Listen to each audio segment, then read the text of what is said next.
La Seconde Guerre mondiale a considérablement affaibli les puissances coloniales européennes.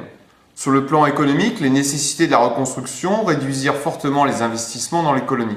L'image de l'Europe apportant la modernité et la prospérité aux sauvages s'évanouit.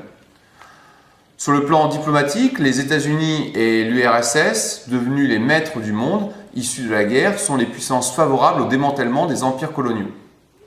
D'un point de vue pragmatique, ces puissances voient dans la disparition des empires européens le moyen d'étendre leur zone d'influence en Asie et en Afrique. Mais il ne faut pas oublier que les États-Unis sont issus d'une lutte de décolonisation. L'idéologie marxiste a toujours combattu le principe de la domination coloniale et l'impérialisme, stade ultime du capitalisme pour reprendre les termes de Lénine.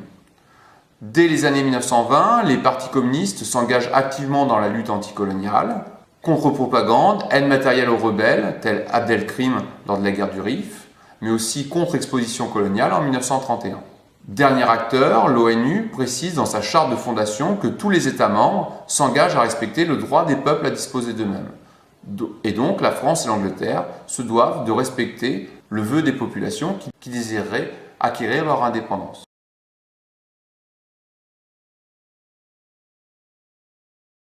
Sur le plan moral, l'Angleterre avait dû négocier avec les Indiens pour obtenir des troupes défendant la perle de l'Empire contre les assauts japonais.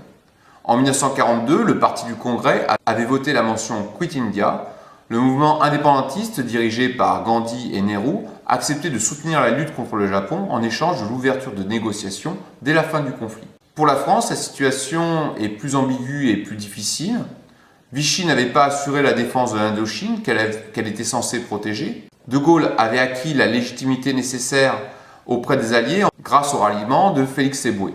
Au regard de cet engagement précoce, De Gaulle propose de modifier les statuts de l'Empire. La conférence de Brazzaville est organisée en février 1944 par le CFLN, le Comité français de libération nationale, afin de déterminer le rôle et l'avenir de l'Empire colonial français. À l'issue de cette conférence, l'abolition du code de l'indigénat est décidée et Félix Éboué soutient le principe d'une politique d'assimilation en faveur des colonies.